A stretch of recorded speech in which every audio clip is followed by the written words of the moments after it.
Olá, meus irmãos, graça e paz seja convosco.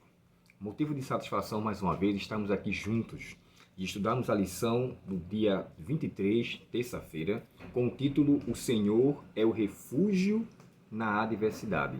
Ontem falamos um pouco sobre a garantia do cuidado divino e agora, em meio à adversidade, nós temos um lugar para nos abrigar, nós temos um lugar para nos refugiar, um lugar onde possamos ficar embaixo e receber o cuidado paternal do nosso Criador. Não só o nosso Criador, mas aquele que criou todas as coisas. Então, diante disso, a autora aqui colocou alguns salmos, tanto na primeira pergunta, no caso a pergunta 3, quanto na segunda pergunta da lição de terça-feira. E aqui diz assim: o que o salmista faz em tempos de aflição? Irmãos, esse Salmo 17, o verso 8, ele faz menção sobre um sentido de sombra e abrigo.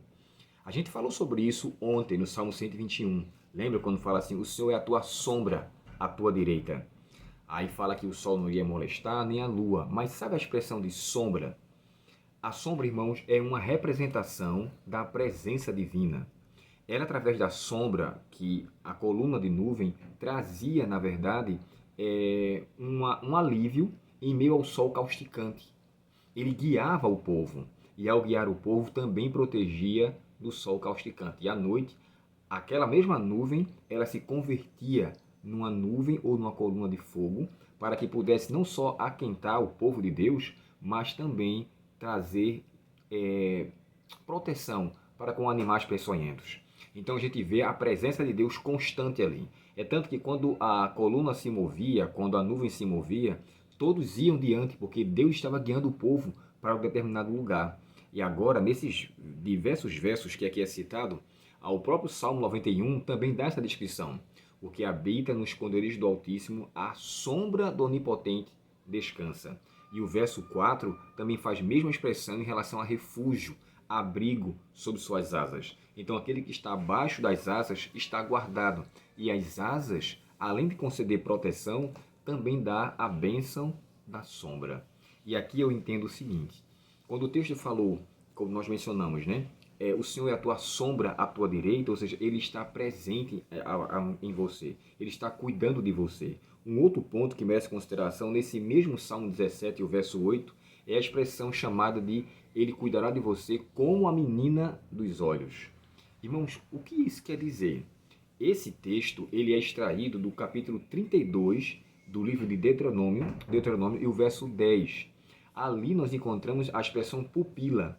Eu estava observando no comentário de Champlin sobre esse verso do Salmo 17, verso 8, e ele dá uma descrição bem interessante. Os olhos é uma parte muito sensível do corpo. E, de fato, quando nós passamos por algum lugar e vem uma poeira, a primeira parte do corpo que nós protegemos são os olhos. A pupila, para não ficar, então, comprometida. E é na pupila que a gente consegue refletir a imagem daquele da qual estamos olhando.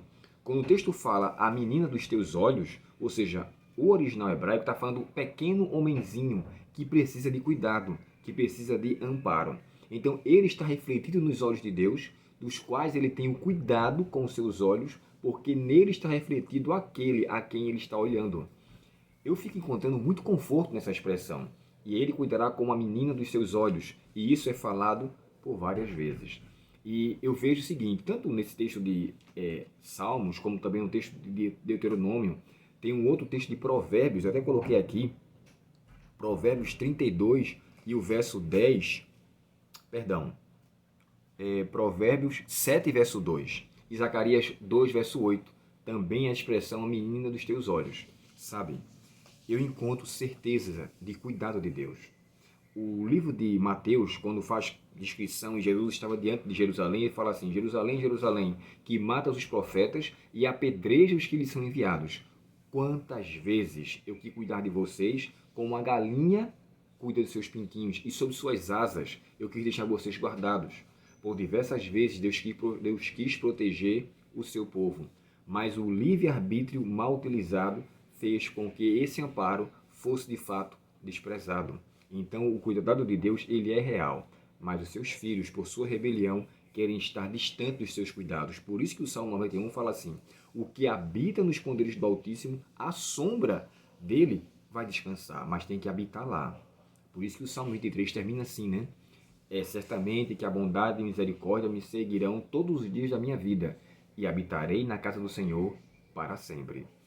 Se nós quisermos estar nos cuidados de Deus, Ele tem os meios de fazê-lo. Que eu e você fiquemos sob o cuidado de suas asas. Maneira metafórica de expressar cuidado, proteção, atenção e a maneira como Deus nos vê. Que sejamos, de fato, a menina que está sendo refletida nos olhos de Deus, porque estamos andando à vista de sua presença. Logo, estaremos seguros.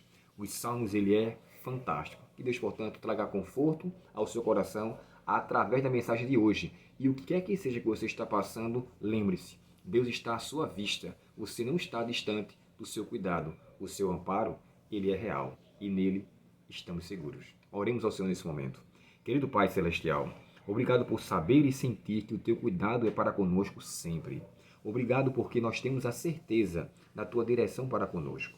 Perdoa-nos, ó Pai, quando às vezes queremos viver distante do teu abrigo e nos ajuda a estarmos à sombra do Senhor para que possamos estar abaixo dos teus cuidados. Estamos no mundo de tribulação, no mundo de dificuldade, mas temos a alegria de sabermos que estamos à tua vista e o Senhor não tira o olho de nós. Obrigado, querido Pai, por seres o nosso Deus.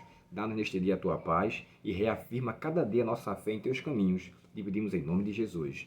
Amém. Deus te abençoe ricamente, um ótimo dia em sua presença. Curta esse vídeo compartilhe e se ele for útil para você, auxilie a outros a conhecer a verdade de Deus através do livro de Salmos. Até o próximo estudo. Até logo.